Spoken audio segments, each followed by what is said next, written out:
In 2022, a painting was submitted into the Colorado State Fair art competition by Jason Allen. The painting was called the Space Opera Theater. It mesmerized the judges as well as all the attendees. In fact, it won first place. But there was a twist. See, Jason never painted that painting. In fact, this painting was not painted by any human at all. It was actually generated by AI, a tool called Midjourney. Jason simply prompted this tool back and forth until he received the final painting that was submitted, and eventually being too good that it won first place. When the community found out, it erupted. See, some people thought that this was a triumph on AI and human collaboration, while some people thought it was cheating. Basically, a soulless image by a machine that had no creativity, no soul, and no feelings, where AI is now growing to generate works that rival the artworks of artists, creators, designers, and so on and so forth. We are left to wonder if humans still have a monopoly on creativity. With generative AI doing all this work in a fraction of the time that it takes human, we are left to wonder, are machines actually creative, or are they just really good at imitating? Let's find out. Hello, everyone, and welcome to May I AI. In this episode, I want to dive into a topic that even I was unsure of for a really long time. We're going to talk about generative AI, how it works, where it started, and we're going to try to see if we can get to a point where we can explain whether or not these generative AI models contain actual creativity, or if they're just imitating artwork that should not be labeled as creative. I want to start by not actually looking at the AI, but looking at what the research classifies creativity in general. And maybe from there, we can try to see if the definition changes when we start talking about AI. And then we're going to use this definition based on the research to see how we can label actual AI generated work. The definition of human creativity in research has actually been slightly different across different fields. Psychology, neuroscience, education, and AI all frame it a bit different from one another. However, there is a core consensus when it comes to all fields. The consensus states that human creativity can be defined as generating work that is novel and appropriate given a certain context. The definition of novelty is that it must be new and unique and not just a slight variation or something slightly different from a previous work of art. They defined appropriateness that it must serve a purpose or solve a certain problem. Of course, for artistic views or more creative industries, let's say, they defined it as it must evoke an emotion or convey a certain concept. Many researchers also emphasize that it must contain divergent thinking, where you generate as many ideas as possible, and also convergent thinking, where you take all of these ideas and narrow it down to the best solution, or let's say best set of solutions, and then pick one of them. Most recent research, like the neuronal basis of human creativity published in February 2024, talk about how the spontaneous but slow neural fluctuations, basically called the resting state activity, is a core foundation for what human creativity is. The research suggests that creativity actually arises from the integration of some neural noise on top of some learned deterministic information that leads people into generating something that is novel, unique, and actually creative. Another paper published in April 2024, titled Where in the Brain is Creativity, challenges the notion of a dedicated brain creativity center that targets all creativity information. This paper argues that creativity actually emerges from the interaction of various different brain networks rather than a single dedicated area in the brain. So there's always newer publications and researchers still trying to figure out more about human creativity and how the brain works.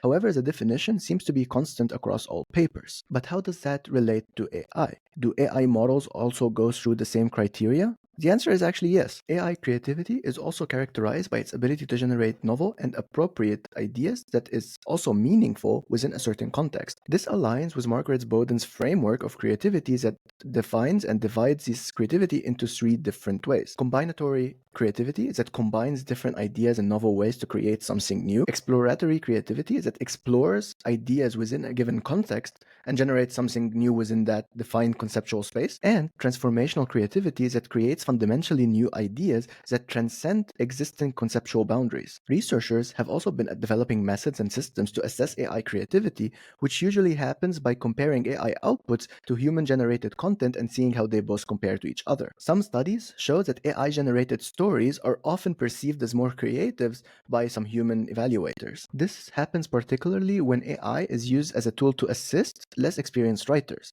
However, evaluators also said that these AI generated stories can sometimes lack diversity or uniqueness. Now, on the tech side of things, another way to assess AI creativity is usually by assessing the neural activation patterns and seeing how they differ.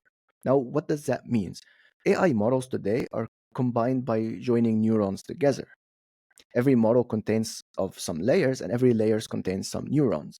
And what we usually say is that neurons that fire together wire together, meaning that neurons are always connected to one another from where the input happens all the way until the output. Now, for data points that the model have seen before, if we analyze these patterns across the firing, which neurons have the same amount of, let's say, activation, and a neuron activation can simply be put as the value within that neuron. If that value is high enough, that means the neuron is activated. If that value is low, the neuron is not really activated, but it depends. Pushing all that jargon away, if we look at all the neurons that are activated within a given input point, and we analyze these patterns across all data points that have been seen before. For example, assuming that we have a model that classifies cats and dogs, and we put a bunch of dogs into the model and classify or look at the patterns, we can see that the same neurons can be activated within the input of a dog. We can see a different pattern that is also quite similar within the inference of cats. This is because these are the features that the model have extracted and learned when it comes to classifying what it learned to classify. So basically, a certain set of features that the model can see within the image being input to classify, these are the features that I know means I saw a dog. And these are the features that I know I see when I see a cat. So now, if we look at all these patterns, we will now be able to know if an input that was given to the model is actually, let's say, out of what the model have seen before. Because if we get an input that is not a cat, not a dog, we expect to see some activation in the neurons that is not enough for a cat and not enough for a dog. It is neither a cat and neither a dog, and as such, it has different features. And this means that the model's seeing something or is predicting something outside of the norm of what it usually predicts. Now, for creative models that usually generate something not based on classifying an input, but rather generating something new, if the neuron activation is always the same or similar to the ones we saw during training, this means that it's more imitating stuff that it already saw. But if we start seeing patterns that are new or different, stuff that are outside of the norm of how it was during training, that means that the model is generating something new. And this could be a way for us to kind of assess if the model output is actually creative, or let's say in this sense, novel. Now, I have always talked about AI models and systems as that saying that they are systems that pattern match without any real thoughts or feelings. But does that exclude that they cannot really be creative? Do saying that models don't think, meaning that models cannot create anything that we can label as creative content? But the truth is, while AI are just pattern matching systems, that does not mean they do not provide any creative or, let's say, unexpected results when they're generating content. The question here is whether we look at these unexpected or original, let's say, ideas as something that is creative or is it not? But if we look at what we just explained with the definition of creativity, but also the framework of creativity, AI generation is part of mostly of combinatorial creativity methods, where the model combines stuff from different ways, different stories, and generates something that is unique. Not in the sense that the individual parts of the stories are unique because they're getting it from different parts of the world, right? But they're creative in the sense of they were never seen together. For example, given a story generated by AI, we can see patterns of stories, characters, ideas, places that are part of different stories, but we haven't seen them brought together in a single story, in a storyline together, which means that this, by the definition of creativity, can be also classified as creative outputs. For example, we have these AI models that take artwork from one style and transforms it to another style. Now, the art work is already there. It happens. Someone else painted it and it exists. The art style exists because it's someone else's art style, but we have never seen that particular painting in that particular style, and that makes it creative. It doesn't make it novel, technically, but it also still is new. This is also similar to how humans sometimes make up ideas by combining different stuff together. For example, people working on creating a new application, for example, might take ideas from a lot of different applications and put them together. The novelty here isn't the features within the app, but it's the fact that they all exist within the same environment. But this, while it fits into some, let's say, aspect of what we define creativity, while it fits into a bucket of something that can be classified as creative, it does have a lot of limits. You see, human creativity usually contains a lot of radical shifts. It can create something that is fundamentally new and has never been seen before. while AI creativity, while still unique in its own way, is usually bound by its training data. It's also important to note here that AI doesn't really understand the concept of novelty, or not the fact that it has an idea of what it's generating. It also, as of now, doesn't really have the capabilities to self-reflect and then generate new content. Now, of course, there are a lot of models nowadays where people are making them self-reflect on their own answers by making sure that the answer always rotates back as input multiple times before it generates to the user. And in a way, this is self-reflection, but not really in the same way that humans does it. Since AI really operates under pattern matching, its entire creativity and novelty is really bound by the patterns it has learned and it has been taught to keep producing.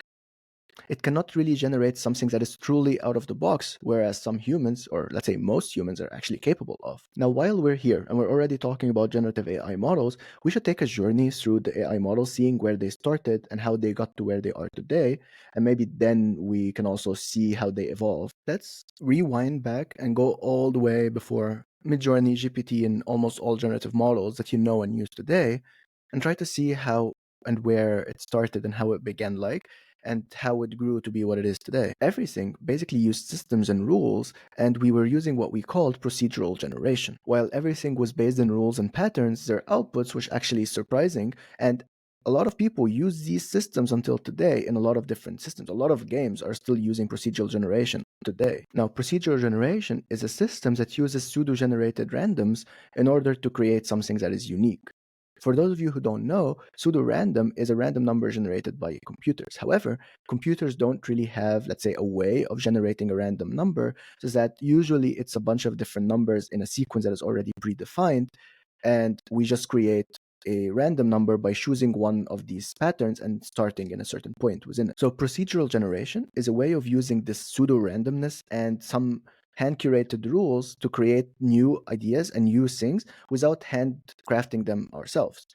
For example, if we were to create a procedural generated cake, we would create some rules to explain what kind of flavors can go along with each other and what kind of patterns we have to go through whenever we're making a cake, so what kind of order and so on and so forth.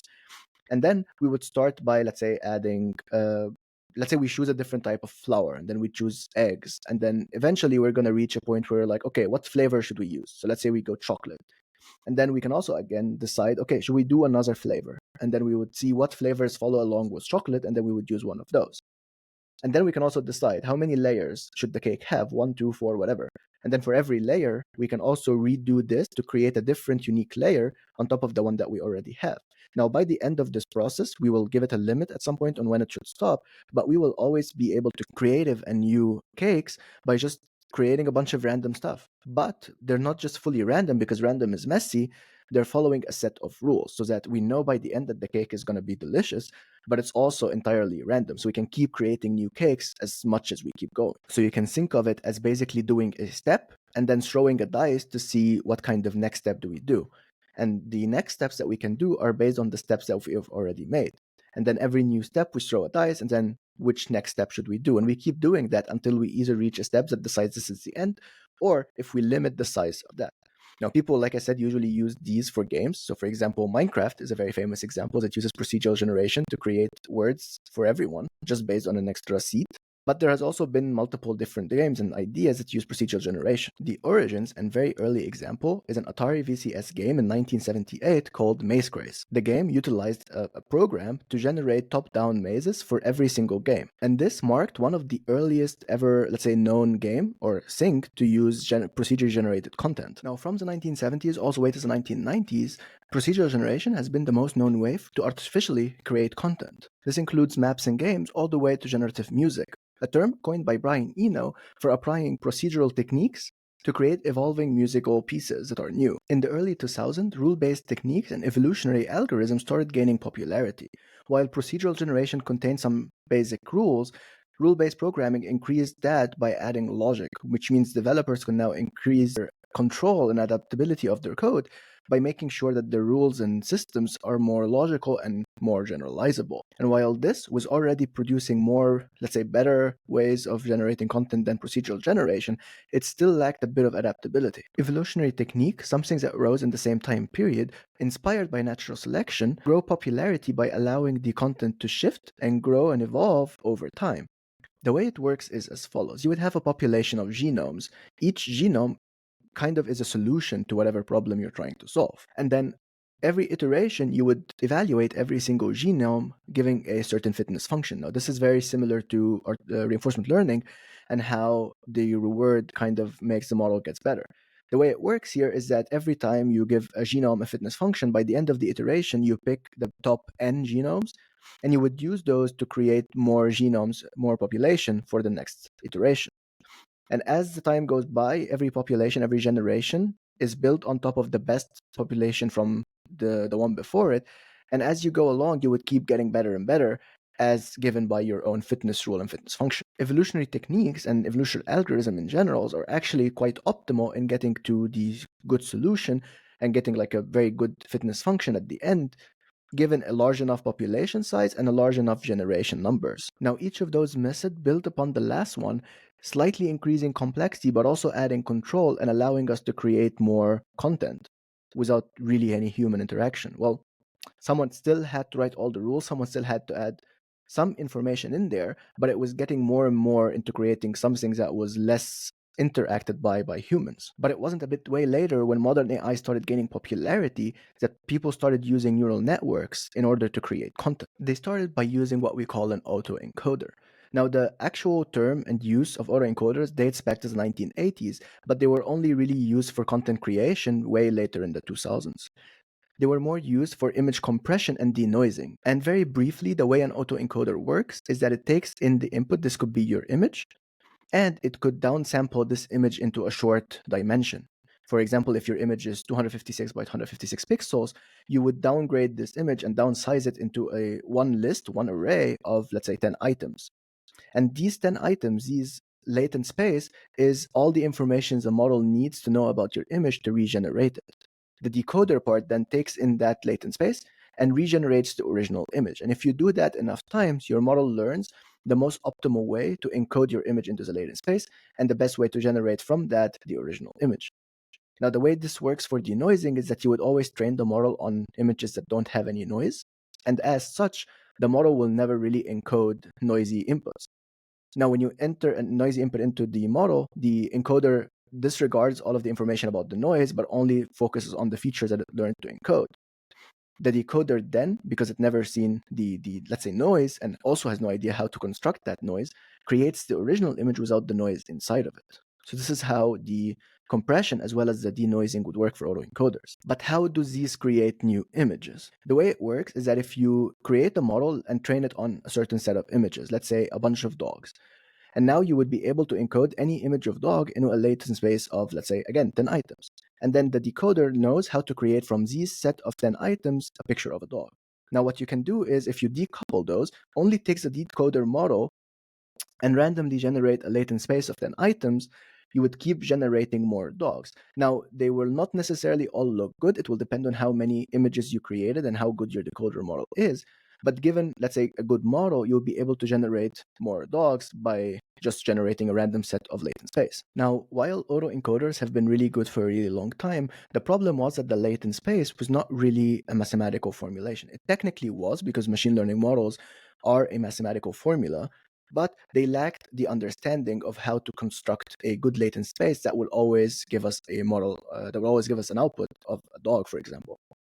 And this is where in 2013, a paper was published to talk about the variational autoencoder. The paper by Kingma and Welling introduced this variation autoencoder to improve our autoencoder to now generate probabilistic models. The encoder was now trying to learn a probabilistic distribution that explained the, let's say, features in a probabilistic way, meaning that now the latent space is not a random set, a random vector, but rather a probability distribution, meaning that any point in that probability distribution would give us an output. And to make the understanding of this latent vector, let's say, easier to understand, we can think of it as follows. Think of every one of these 10 items as changing one specific feature.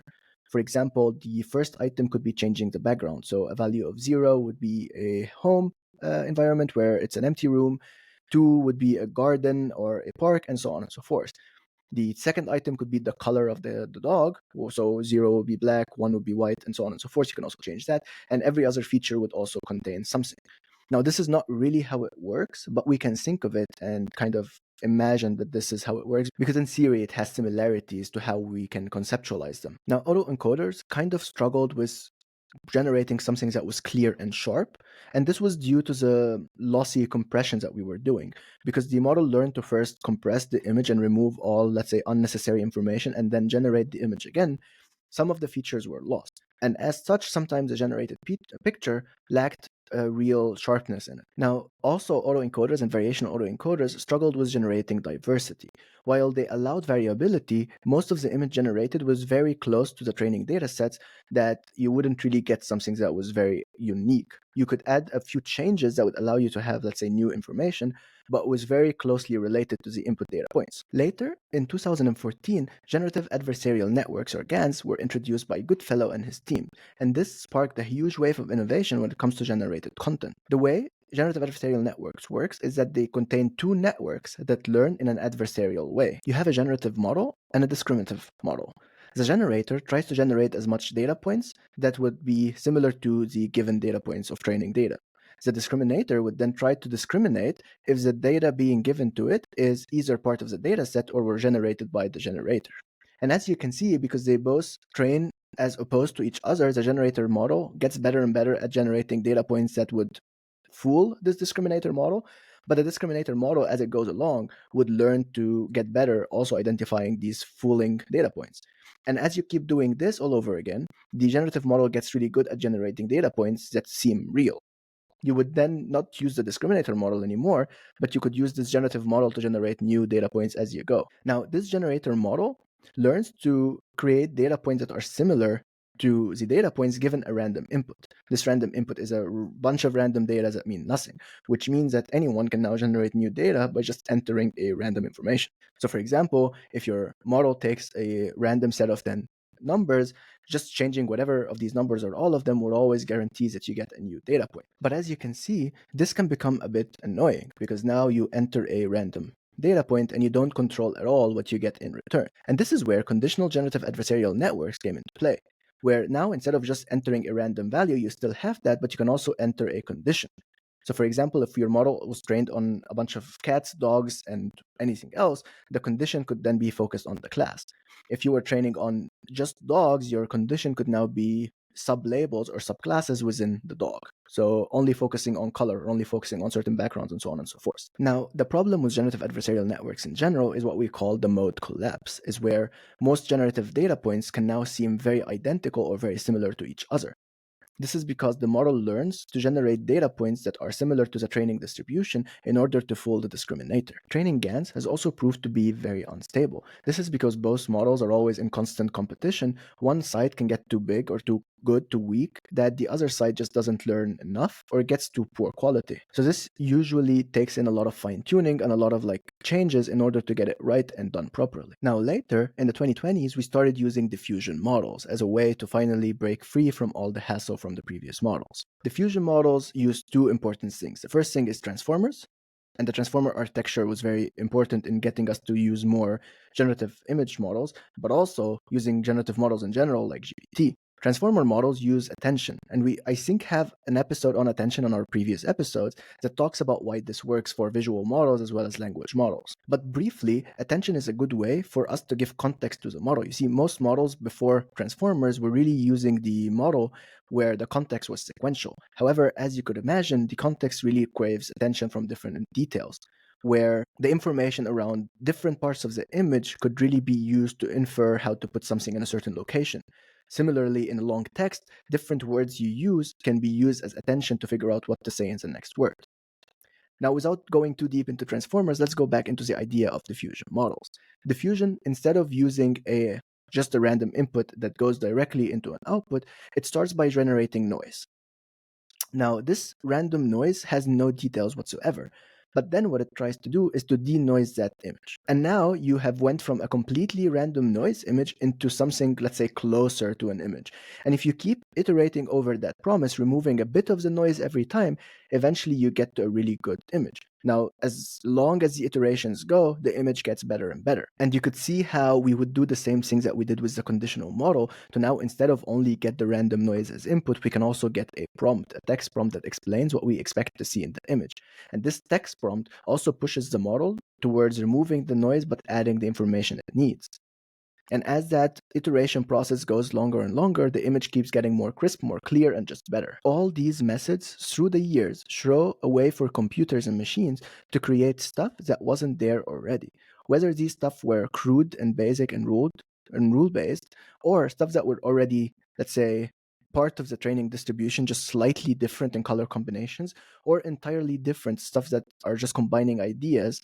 These are ways for computers to create stuff that didn't exist before they created them. But again, it's very important to note, while these models, as classified by previous research, are creative, they are limited.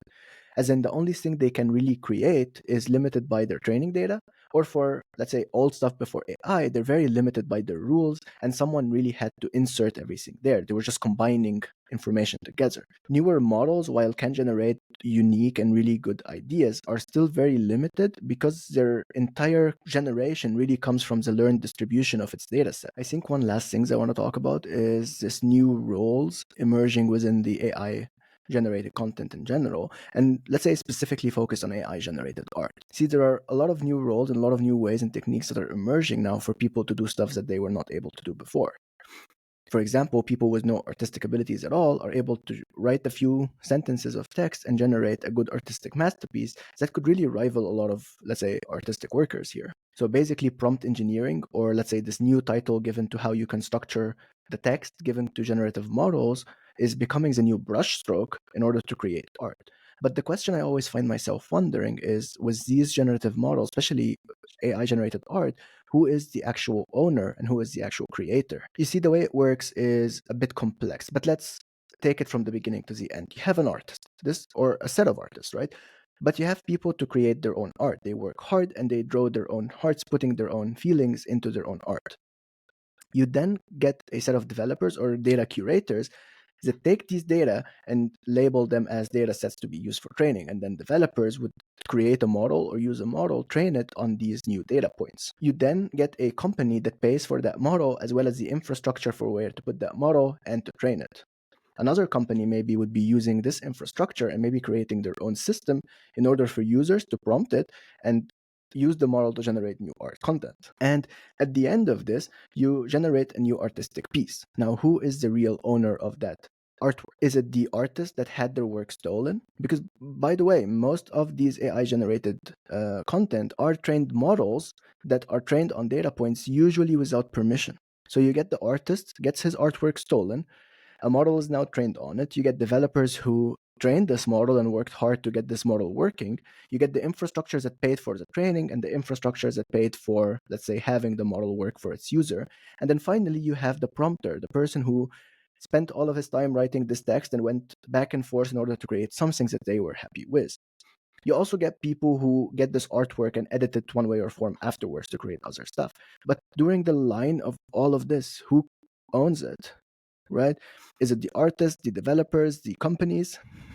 This gets into a point where it's very hard to identify where the ownership lies. But I feel like what most people are forgetting here is that while these models are creating content that is labeled by research as being creative, it doesn't know what it's doing. It does not quite understand the image it's generating, or it does not have any feelings put into it. At the end of the day, what people said at the beginning, it's true, it is a soulless machine. These systems don't really feel, understand, or have intent. All they can do is really respond with probabilistic outputs to some given orchestrated input prompt.